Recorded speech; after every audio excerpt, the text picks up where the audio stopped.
Good morning and welcome to the March Consumer Price Index data brought to you by Interactive Brokers on live stream on X and LinkedIn. I'm Andrew Wilkinson, Director of Trading Education at Interactive Brokers, and joining me is Senior Economist from our group, Jose Torres. Good morning, Jose. Good morning, Andrew. How are you? We got these big numbers coming up, going to be probably the highest since May of 2024. What are the implications, though, Jose? How important is this number? Really pivotal. Going into this year, there was an expectation of subdued inflation that was going to pave the way for multiple rate cuts. Of course, subdued energy costs were a key feature of the Trump policy mix and really helped to serve some of the modest tariff-linked cost forces that we've seen in the goods section of the economy. So despite tariffs on goods making those products more expensive, moving them around was still relatively cheap because oil was at $55, $65. So that served as an offsetting factor, which is why in January and February, inflation numbers were quite tame at 2.4%. But now we're expecting a 3.3% year-over-year reading alongside a 0.9% month-over-month jump. And that'll take us back on the monthly to June of 2022. I'm going to share my screen here. And I guess the question, Jose, is how is this going to be looked at by the Federal Reserve? Will they, I think they've already said, haven't they, that they'll probably look through this data? Or is that not the case? It's tough because once you have these sustained climbs in energy costs similar to what you had in 2022, it drives the Fed under normal conditions to tighten policy. If the central bank doesn't want to raise rates or wants to maybe even lower them, then they're presumably duration of the long end of the curve, call it the 7-year, 10-year, 20-year, and 30-year maturities, those will end up increasing and tightening financial conditions because bond investors would want an additional coupon premium in light of the inflation risk. So, of course, gasoline is a small segment of the CPI, but when you start to consider its effects on the other more major areas, like, for example, airfares, which is a service, right? Jet fuel is a huge input into what fares end up being. And of course, you've been hearing from the airlines that they're going to be raising fares. And that's a dynamic that drives inflationary pressures. Also, like I said earlier, with the whole goods dynamic, when it starts costing more to move things around, then that, of course, raises those costs, and core goods do comprise 20% of the CPI, and then moving around food, you add some more. So really, energy costs rising is a much more broader story than a lot of us tend to believe. So I think that the Fed saying it's a one-time shock, Andrew, I'm worried by that. Well, I think maybe one of the points is that they understand where the shock is coming from, and they know that it might not, that it probably won't last forever. At this point, we don't know how long that is going to last. That's a function of resolution in the Straits of Hormuz and the US war on, US and Israel war on Iran. There are other kind of implications here, or other destinations further down the food chain. There's a cat.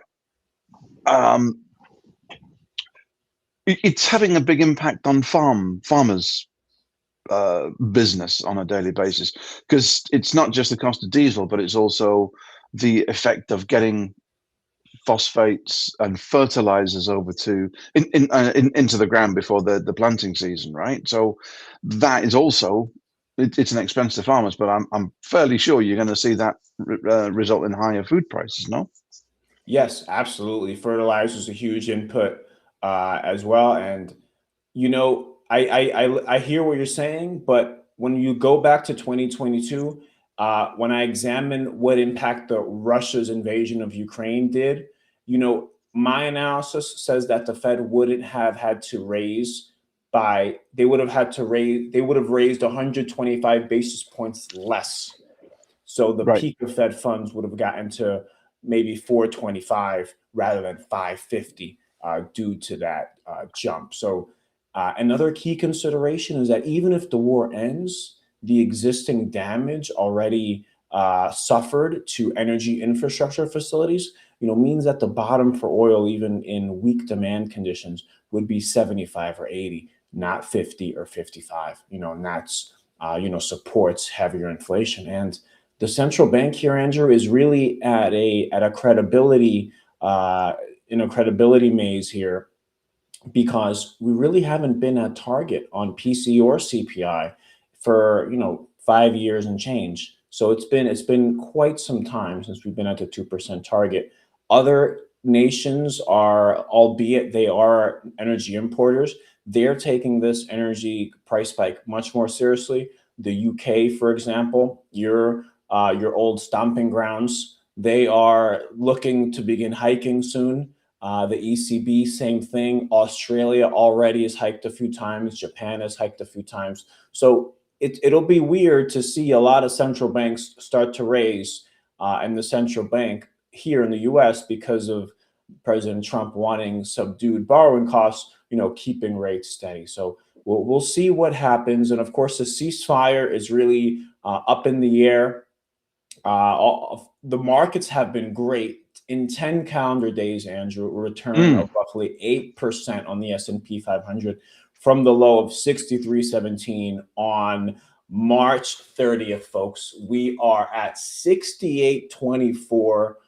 So not really much, really within closing in on all-time highs, which was right over 7,000, 7,003. Just a quick look, we're looking for 0.9% month over month. So that takes us back to June 2022. And then on the monthly, the annualized rather, we got these 2.4% numbers 2 months in a row, January and February. This is going to be up to 3.3%. So it'll be the highest since May, but really it'll be higher. It'll be the highest since 3.3% would be, call it April, which was 3.4% when you round higher. So looking for really almost a 2-year high here in inflation. Why are market bulls so enthusiastic? Well, if you leave inflation unrestrained by the central bank, then that's really a boost to corporate revenues and earnings. Also, the fiscal stimulus has been buoyant. Capital expenditures, measures from the big beautiful bill, heavy taxation refunds. Economic data has been solid. Jobs, hiring, not just the government's report, which a lot of us increasingly question due to the heavy revisions, but also the ADP report, the unemployment claims, the ADP weekly prints, really reflecting strong labor conditions underpinning the cycle. And analysts have actually been raising their corporate earnings expectations. So that's really been working for the bulls, despite this risk here. What does a positive surprise look like today, if there is such a thing? If you have an enormous miss, call it 3% or 3.1. I think that would be somewhat celebrated by the market. But here it's going to be tough because the market is more attentive to what's going on in the Middle East. But all else equal, even a miss would be a really bad, and every day that oil is near $100, oil now, folks, is at 97.45. Every day that it's at these levels, it's essentially raising the annualized CPI. So, for example, April is tracking at 3.7 already. If we don't get below 80 very soon, we're going to be at a 4% handle on CPI sometime this summer. I think yields are definitely going to react to that. And I think that's not a good thing for equity market participants. I think that despite the bullishness on Wall Street, I think that, if that does transpire, a 4 handle on CPI, I think the 10-year goes to 475. And I think that we end up with a down year in the S&P 500. What's the prediction market telling us about or today's numbers, Jose? Yeah, let's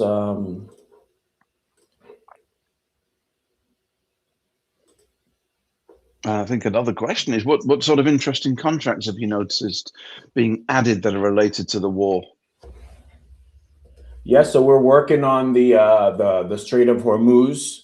How many tankers, how many ships are passing through? We're working on that contract. That's it's not being traded yet, but we're working on it. As well as, of course, gasoline prices are tightly related, as well as CPI, PPI, central bank decisions, etc. I have obviously, as a consumer and a commuter, noticed how quickly the AAA, well, not just the AAA gas index, the daily national average gas index rose, but I'm also noticing how sticky it is on the way down. It's not really coming down very much. I don't know if you're noticing that down in Florida. Yeah, I drive EVs, so I haven't been looking at I haven't been feeling the pain at the pump that much, but there's definitely a lag from when crude oil prices increase to when it transitions into gasoline costs, and then of course retail margins have an effect. Sometimes retailers, sellers are a little slow to bring down their prices, even though their input prices have come down. It's part of business. So I think those are some factors there. And we're closing in on the number here. But 59 seconds, expecting a number between 3% and 3.5, 96% chance above 3, 90% chance 3.5% or lower. Core, much more tempered. Consensus here is at 2.6, 2.7. The no at 2.7 on core is going for 85 cents. The yes at 2.4 is going for 92 cents. So somewhere between 2.6, 2.7 here on core, and on headline 3.2, 3.3, folks. That's what we're looking for. We're going to be getting the numbers very shortly. All right. So we're going to give you a chance to look at the live data as it comes out and read the report. Do you want to stay on air and do that, or do you want to show Mr. Sosnick's video, or do you want to come to that later on? I think, yeah, let's go to the numbers right away. Let's see what the market reaction is as well, and then we can go from there. Okay, I'm going to refresh my BLS page 2, and okay, 0.9% month over month. Year over year, 3.3%. So exactly as expected. Markets are jumping on the news. The S&P is up 25 basis points right now, moving around quite a bit. As far as the items that drove the increase, of course, gasoline up 21.2% month over month. Energy as a whole, 10.9. Electricity up 0.8. Utility gas service, 0.9%. New vehicles, 0.1. Used cars and trucks down 0.4. Apparel up 1%. Medical care commodities down 1%. Shelter up 0.3%. A little bit of an acceleration here from 0.2%. Transportation services was likely airfares here, folks, 0.6%. And medical care services flat. So we have some good data here within the report. When we look at medical care being flat, commodities in medical care lowering, used cars down, new cars roughly flat, and then food at home down 0.2%. That's interesting. Food at home down 0.2, offset by food away from home up 0.2. So as a segment, food costs overall was 0. They didn't change, so up 2.7%. Do you think that's likely to last?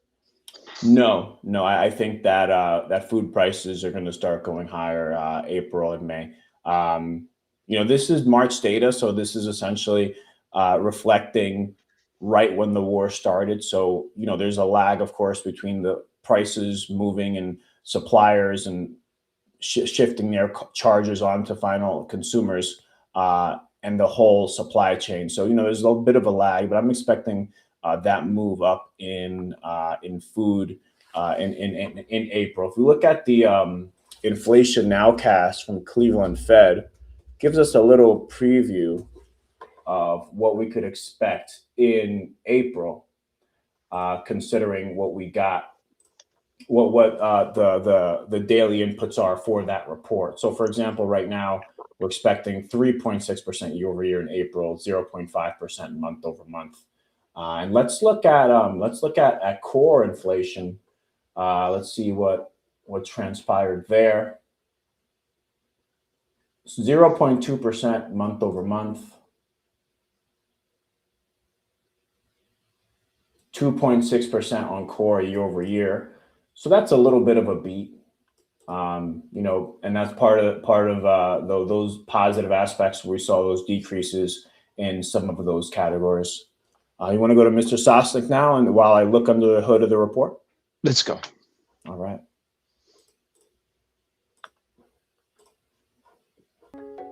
Hi, I'm Steve Sosnick, Chief Strategist at Interactive Brokers. Where do you think inflation is going? Do you see a recession ahead or more growth on the horizon? What's your prediction for the Fed funds rate? Right now, 73% of traders expect it below 4% in December. What's your forecast? Interactive Brokers forecast contracts let you turn insights into action. Buy yes or no contract on ForecastTrader and earn $1 for each correct prediction. We invite you to explore the data, spot the trends, and make your call. Start forecasting today at ibkr.com/forecast. The best informed investors choose Interactive Brokers. So just to recap, the all items CPI for March rose 0.9%. That was an increase from 0.3% in February, giving us a year-over-year increase of 3.3% in broad inflation terms. That is as expected by the markets, and largely driven by higher energy and energy service costs. Jose, did you find anything different under the hood? No, just as expected, we saw that airfares were up 1.4% month over month, and that's going to start to kick into higher gear in April here. We're about a third into the month. We'll see what happens this weekend. There is some negotiations scheduled in Pakistan, which has emerged as a leader in facilitating these negotiations between Washington, Tehran, and the other parties included, like Tel Aviv, Riyadh, etc. Also worth mentioning, core month over month was the same level as it was the month prior. So the positive thing here is that the energy shock in March so far hasn't really filtered into the core categories that much yet. So if that were to remain the case, then the argument for keeping rates steady or even cutting in light of an oil price shock does strengthen. Do I think that should be the move? I don't think that, but that argument does strengthen. With core inflation year-over-year only accelerated from 2.5 to 2.6, missed his 2.7 expectation, and similarly on the monthly, same as the previous month, and missed the 0.3% expectation. Yields are pretty flat, I would say. Here, the number came out at 830, so we're seeing a little bit of a move higher in twos. The low of the day was 375. Now we're at 377. And then on tens we're seeing a bit more of a stronger move. Low of the day was 427. Now we're up to 423. So longer term chart here on tens shows you here where the highest we got to was 448 this year. We started the year around 419. Now we're around 10 basis points higher. This was the peak fear of the war at 448. Oil prices were roughly at 120. There was concern that energy costs would be elevated for quite some time. So fixed income investors lifted the cost of duration. Also, remember that earlier during this conflict, we started to see wagers on a Fed hike this year. But that got pretty quelled within 2 or 3 days. Somehow everyone stopped talking about that after 2 or 3 days. But there was a time in March, folks, where the 2-year, just go to the 2-year here, folks, now, year to date, where the 2-year went up to 4.03%, right around when the 10-year went to that 448 area, reflecting that the Fed needs to move higher, considering where the 2-year was at this point, 403. The Fed funds rate is in a range between 350 and 375. This would imply that the average of the Fed funds over the next 2 years should be around 403. So that implies a hike. But then, like I said, Andrew, that got quickly washed away, and now we're at 377. But the critical point here, folks, is that we started the year at 350 because there was an expectation that we could get maybe 1 or 2 cuts. This year we had subdued energy costs, and that, alongside a cyclical reacceleration, was going to drive meaningful outperformance in the Dow Jones and Russell 2000. And the Russell 2000, folks, was up roughly 10% in the middle of January year to date. It's given back a lot of those gains. Just going to pull up the IWM Russell 2000 ETF here.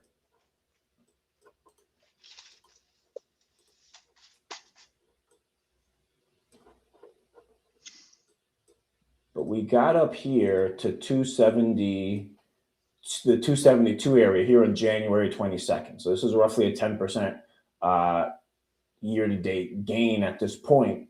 And then that now we're at 262. So here is really, this is the shift in the mentality of small caps being able to rally strong. Really, this group needs economic reacceleration and rate cuts to move higher. A lot of vulnerable firms in here, but this was really driving the market. Now, recent days, however, it's been more of a tech story. It's been more of the Qs, which is natural because the Qs aren't that sensitive to the cyclical environment or to rates. And here we have the QQQ ETF on a year-to-date basis.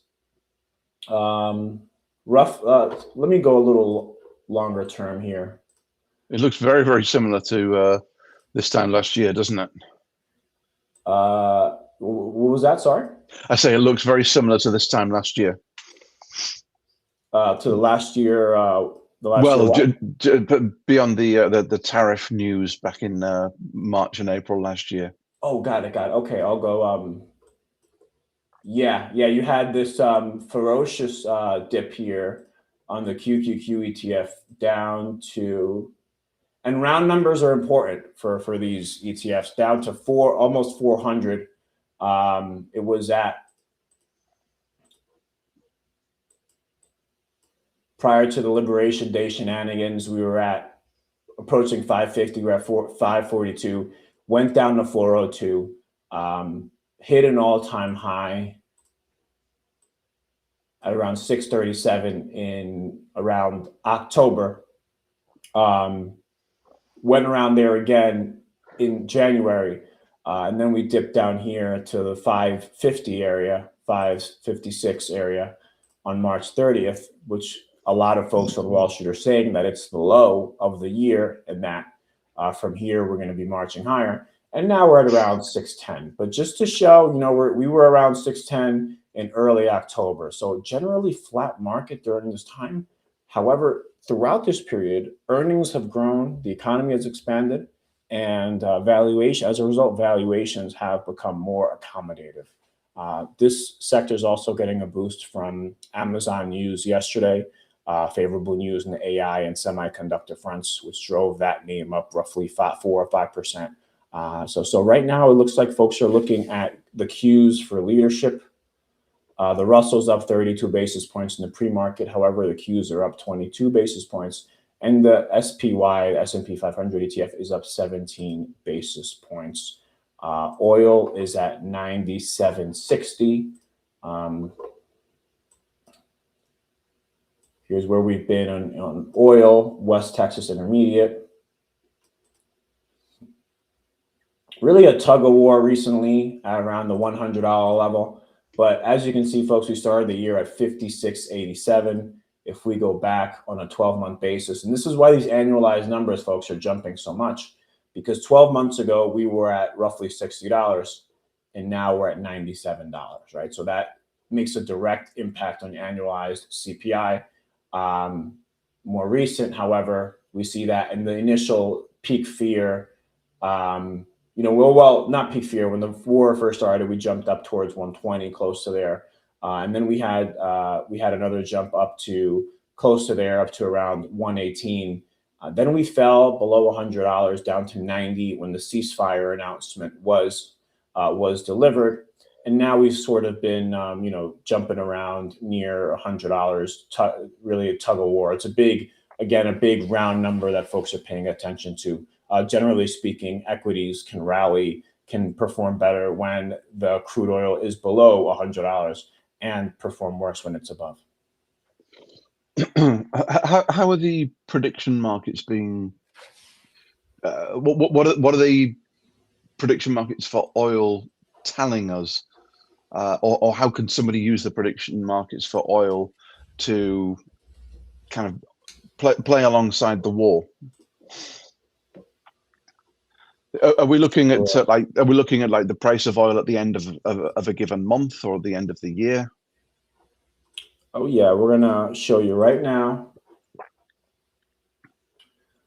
So here, for example, on April 30th, you could So this contract is, will the price of West Texas intermediary crude oil exceed $80 per barrel on April the 30th? So about 3 weeks out from here. What are the odds of that happening according to the forecast market? 85%. The 50-50 on this contract is closer to 94. However, so it's pretty much near $100. Price above 100, the no is going for 53. So we're seeing trades actually going through right now. I'm seeing these numbers shift. We also have natural gas prices as well, and then gasoline prices, and that's going to be a weekly indicator, and that's published by the Department of Energy. Right. So, for example, for this week, expected that the price of gasoline will be between $4.10 and $4.20 a gallon. The $4.10 yes is at 76. The $4.20 no is at 83. And this is something that very much lags the price of oil in the futures market. Yes, and a little less sensitive to the Middle Eastern conflict.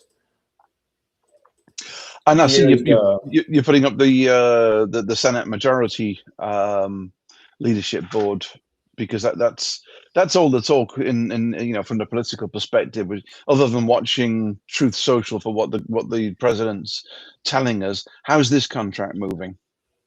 Really bad for the Republican Party. Beginning of the year, this was at 73%.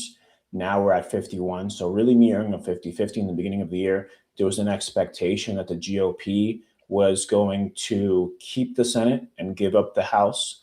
But now it looks like they're at increasing risk of losing both, albeit here we're still at 50-50. There's been internal divisions within the party. There's been concerns about the Middle East war. There's been concerns about other issues. And then from a consumer perspective, the sentiment has been really weak due to pain at the pump, which is something that people see, like you mentioned earlier. And of course, stock market and fixed income asset volatility investment portfolio. So really the lower income, middle income, and wealthier households are all really being negatively affected, or at least pointing the finger at the White House or at the Republican Party for some of their pain.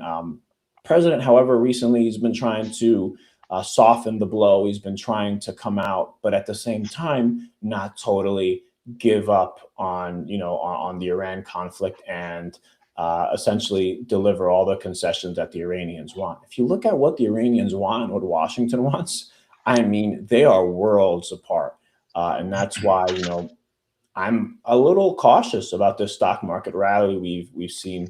I think that not enough people are talking about a potential revisit to the lows. I think that could occur. Not overly bearish, but just near term. We're getting flat. We're getting flat on the year, and the Yeah. economic fundamentals from January 1st to now are way worse. So for that reason, I'm really cautious here with the S&P looking to take out all-time highs. Going to the House race real quick. Sorry, Andrew, 84% Democrats. This has been relatively stable. I was going to say, you talked previously on a previous edition of this show about the S&P 500 index. I think I asked you, or you wrote an article for Traders Insight about the kind of the appeal of the 7,600 line in the S&P index, S&P 500 index, and you were saying that it doesn't feel like it's going to be above 7,600 by year end. So that contract probably moved favorably in that view, because we went down to what, 6,200 or 6,300 on the S&P. Yeah. What does year end look like? Year end 50-50 is at around 7,050, 58% higher on 7,050. The 7,600 level is 30% yes. I still like the 61% no here on this contract, by the way, because it'll pay out $1. Yeah. It's roughly 40% return or something like that. And I can't remember what it was when you first looked at this. Was it 67 or 70 cents? Was the no? Something like that. Yes, yeah. No, lower. The yes was higher because we were. Yeah, we got to revisit that. As you age, your memory starts to fade. Right, but 7,600 on the S&P would be more than a 10% rally from here. It's kind of a blue sky rally, isn't it, for the remainder of the year? And I'm not feeling the fundamentals lining up politically and geopolitically at this point for that. But that's an interesting mark in the sand that we should revisit. Yeah, and just it's a 40-cent return here on the no, roughly, so that equates to north of a 50% return, 55, something like that. What is the next key economic data point that you'll be looking for? Yeah, we have the let's take a look at the economic calendar real quick. PPI is coming up right now. Of course, all eyes are on the Middle East because it's really binary, and it's much more impactful than any month of data. By the way, we do have consumer sentiment coming out later, so come into Traders Insight to check the daily piece on that. We'll be talking about that. Got existing home sales on Monday. That's expected to be a decline from 4.09 million seasonally adjusted annualized units down to 4.01. We've got the small business optimism index on Tuesday the 14th, ADP weekly numbers as well, producer price index. Then on Wednesday, we have the home builder sentiment index from the National Association of Home Builders along with Wells Fargo. We have import-export prices. Oh, one thing, Jose, I've taken my eye off the ball with the initial claims, but I have a feeling that they're sort of trending lower towards 200,000. Is that true or not? Yesterday we got a little bit of an increase to 219,000, still relatively in the safe zone.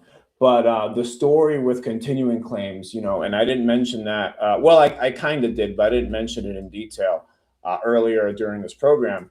Is that we fell to almost a 2-year high on continuing claims, folks, which was very, very strong number, 1.794 million. So as you can see here, folks, the lowest since May of 2024. So pretty good number here. A low number, you say? I thought you said it was a high. Strong, strong with higher with unemployment claims could mean low number. Gotcha. Okay, so it's difficult to kind of pick holes in the labor market at this point. Yeah, you do have the demographic issue. You don't have the labor supply. You don't have the labor demand issue is, AI adoption. Also, firms really using AI as a tool to get rid of workers that they otherwise would have gotten rid of anyway. You have the rate sensitive sectors like construction, manufacturing, small business, not feeling comfortable expanding headcount at this juncture. And you have the sector performance has been awful, you know. But if you just blame that on the demographic story and you say, well, corporates aren't going to lay off anyone because they still want to expand and they're quite productive and earnings are good, then you put that all together and you don't really worry about the labor market because it's been the same story now for roughly 2 to 3 years. Fascinating. All right, Jose, give us a recap on the consumer price index as we wrap up here, and I guess you should also update us on where the markets are trading just before the opening bell. Sure. Yeah. So 0.9% month over month increase, the strongest since 2022. The year over year was 3.3%. That was the strongest since April 2024. Good news, however, you had some declines. You had some flat numbers within the CPI. You had used cars cooperate, new cars cooperate, medical care services, medical care commodities, food cooperate. That helped to keep the index quite subdued. And some of those segments delivered a beat on core, which came in at 0.2% month over month and 2.6% year over year, better than 0.3 and 2.6% expected. Core did speed up, however, from 2.5% year over year to 2.6, but not much of an acceleration. And then on the monthly core, 0.2 to 0.2 was unchanged. Markets here, the S&P 500 S&P 500 index still around 18 points higher. The Q's up 29 bips. The Russell 2000 ETF IWM up 27 bips. Let's take a look at twos on the daily. So twos are marching higher here, folks. Folks are starting to pay attention to the fact that 3.3% is north of 50% of the Fed's target. So twos are paying attention. 3.75 at 8:30 when the report came out, or right before the report came out, traded as high as 3.783 here, trading at 378. So 6 basis point move. That's a move, folks. So you could get a reversal in equities today. Moving higher here, folks. Moving higher, 3785. So you could get a reversal here in equities if these yields keep moving higher. Folks haven't been paying attention. All week I've been telling, hey, the CPI is Friday. No one's even been paying attention. No one's worried about the economic data, the Fed right now. At the moment, everyone's worried about the Middle East, but this can come and really spoil the market rally. 8% in 10 calendar days. Ceasefire still under question. I think too far, too fast. 10s just broke 430. Round numbers are important. At 8:30, this number was at 4.275. Now it's at 430, just highest of the day. So initially, yield celebrated the lighter core inflation. Okay, the gasoline, the oil, fuel costs surge aren't really spreading as widely as we expected. But folks, now we're seeing that the market is paying attention to the fact that that is likely short-lived. If this extends further, if oil stays above 90, mind you, the ceasefire announcement only brought oil down to 91. If oil stays above 90, we will have a 4 handle on CPI in June, July, or August. And that really does not help the Fed's cutting argument. And I think that it won't be that great for equities this year, albeit earnings can be terrific. But yields, climbing if the 10-year goes past 450 and the 2-year goes past 4%, those aren't conditions for equities to be advancing. Yeah. Excellent synopsis, Jose. Thank you very much for putting this program together today. Really appreciate it. I know the audience does too. And what's your next broadcast? When will we see you again? We're going to be on for the PPI and retail sales. You check out our schedule. One of those are in Spanish, and with Judith Casasampere. We do have a global presence. In fact, here at Interactive Brokers, part of the appeal is that folks can open accounts from so many different places in the world. Folks can buy stocks, bonds, options, futures, forecast contracts, swaps, warrants, etc., across the globe.